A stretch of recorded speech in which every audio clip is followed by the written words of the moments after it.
Өнөөдөр миний хувьд бол онцгой өдөр болж байна. Яагаад вэ гэвэл номтой болог хуудсыг нэгээд 6 жилийн нурийг үдсэн байна. Энэ баяраа тохиолдуулан даагш нартайгаа өнгөрсөн хугацааныхаа түүхийг хуваалцахыг хүсэж байна. 2019 оны 3 сарын 21-нд номтой блог нэртэйгээр энэхүү хуудасаа нэхдээ зөвхөн уншсан номынхаа тухай хуваалцах зорилготой байсан. Ном унших дуртай ч гэсэндээ маш их цаг шаарддаг гэдгийг мэддэг байсан учраас завгүй хүмүүсийн цагийг хэмнээд номноос олж авсан ухаан мэдлэгээ бусдад хуваалцъя гэж тухайн үедээ зарж исэн. Анхныхаа бичлэгүүдийг хийхдээ туршлагагүй байсан болохоор сонирхолтой хэрхэн ярих, видео контентыг яаж сайжруулах талаар сайн ойлголтгүй байсан учраас өөрийгөө хөгжүүлье, видео монтаж сайн хийж сурах гэж бодоод шинэ програм авахын тулд нөхрөөсөө $100 зээлж авч исэн. Одоо ингэж бодоход маш сайхан дорсомж миний хийх зорилго маань аягүй тодорхой байдаг байсан. Анхны бичлэгүүд маань хүнд төдийлөн хөрөхгүй, тийм ч гэсэндээ бууж өгөхгүй, сайжруулахаар хичээсээр байсан.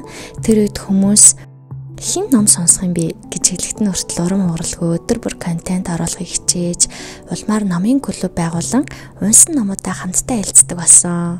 Удалгүй хуудасаа номтой болог хэмээх эрүүлдэ утгатай нэрээр өөрчлөөд зөвхөн номын тухай бичгээс гадна амьдралдаа хэрэгжүүлж буй мэдлэг, эрч хүч, энергитэй холбоотой контентуудаа ч хуваалцаж эхэлсэн. 2022 оноос хойш бясалгал, энергийн хүч, лаасахын ач тус, хүслээ өсөндөө хэрхэн шивнэх вэ гэх мэт сэдвээр бичлэг хийж эхэлсэн.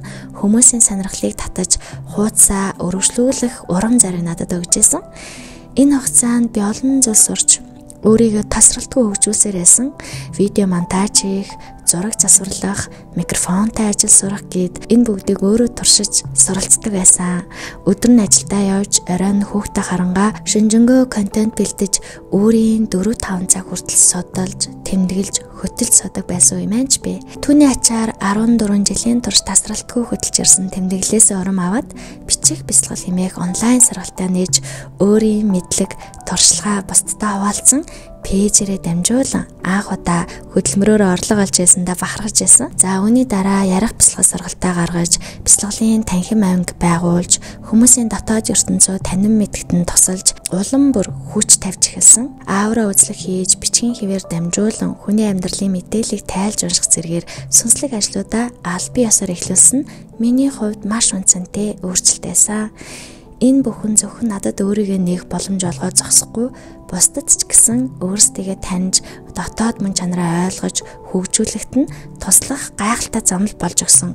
FM 102.1 радиотой хамтран энерги ба чакра лайв нэвтрүүлгийг бүтэн жилийн турш бэлдэж эфирт хүргэсэн маань миний хувьд асар том сургамж, бас гайхамшигтай завшаан байлаа. Амьдралын мөн чанар, энергитэй холбоотой мэдсэн бүхнээ бусдад хуваалцаж, сонирхсан олон хүнд хүргэх бүрдээ зүрх сэтгэл минь догдолж, урам зориг минь бадардаг байсан. Гэхдээ энэ аялал зөвхөн бусдад хуваалцах төдий байгаагүй.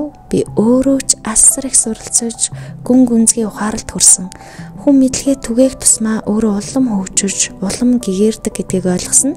Миний хувьд Бурхны хамгийн том бэлэг байсан. Энэхүү замнал надад нас барсан хүн бүрд хүндлэл үзүүлж, залбирал үйлдэхийн гүн утга учирыг ойлгуулсан. Амьдрал бол мөнх бус, биднээс төрүүлээ одсон хүмүүсийг дурсах, тэдэнд хүндэтгэл үзүүлэх нь үлдсэн бидний ариун үүрэг гэж би боддог. Тиймээс би тэргэл сартаа өдөр бүр амьдралын мөн чанарыг эргцүүлэн бодож, нас барсан бүх хүмүүст зориулан эдээ будаа бэлдэж, хүндэтгэл өргөж, бясалгал үйлдэх уламжлалыг өөрийн амьдралын нэг хэсэг болгосон. Анх энэ зан үйлийг ганцаараа хийдэг байсан бол одоо 600-аас 700 хүн хамт цуглаж, хамтын залбирал, хүндэтгэл, ерөөлөө өргөдөг ийм хүндэтгэлтэй өдөр болжээ. Хүн бүрийн замнал өөрөөр боловч зүрх сэтгэл нэг утгатай. Биднийг холбож буй зүйл бол хайр, хүндэтгэл, гэгээрлэдгээ. Энэ хариу үйлд нэгдэж, хамтдаа энерги өсгөж, амьдралын мөн чанарыг танин мэдэж буй хүн бүрдээ чин сэтгэлээсээ талархаж байна. Түүнчлэн энэхүү хугацаанд хүүхдэд зориулсан сургалтын төв нээж байлаа. Бясалгалын танхим байгуулан даагш нартайгаа хамтран 2 ч удаа сайн зохион байгуулсан. Мод тарих ажлыг санаачлан хэрэгжүүлсэн миний хувьд хамгийн үнцэнтэй ажлуудын нэг байсан. Сүүлийн үед сэтгэлээсээ урган гарсан тарны дуулал, хайр даав ээжтэй зориулсан аврал одуулах дуу шилгээ зохиож, түүнийгээ бүтээл болгон пэйжээрээ дамжуулан хуваалцж байгаа.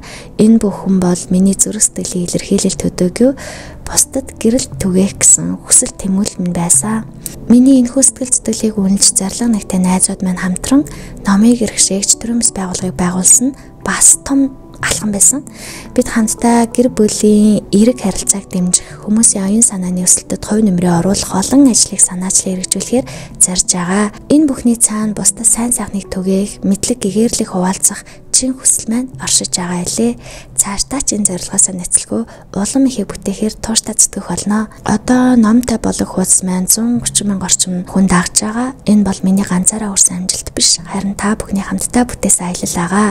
Цаашдаа ч илүү олон жил эерэг мэдлэг түгээж хамтдаа хөгжихийн төлөө тууштай зүтгэх болно. Энэ 6 жилийн хугацаанд би тууштай байх хүчийг, шантрахгүй байх хариуцлагыг, мэдлэгээ бусдад хуваалцахын үн цэнийг ойлгож авсан. Сошиал хуудасаа хөтлөх нь амьдрал ахуй, олон хүнд ил болох, түүнээс гарах сайн болон муу үр дагаврыг ухамсарлах нь миний хувьд том хичээл байсан. Тиймээс яг одоо энэ түүхийг уншиж байгаа танд хандаж хэлэхэд та зорилгоо тодорхой болгосноо? Та тодорхойлсон бол бүх хойш суугаарай. Өнөөдөр л эхлээрээ. Жижиг алхамж байсан хамаагүй зорсон зүг рүүгээ алхаж урагшаа алхаа. Хүн тууштай чин сэтгэлээсээ хичээвэл юу ч бүтээж чаддгаа гэдэг үгнүүдийг хуваалцахыг хүсэж байна. 6 жилийн турш хамт байсан, шинээр нэгдэж байгаа та бүхэндээ чин сэтгэлээсээ талархаж байна. Бид цаашдаа ч хамтдаа суралцаж, хөгжиж, урагшлах болно. Номтой бодлого пэйжийн модератор Мишка.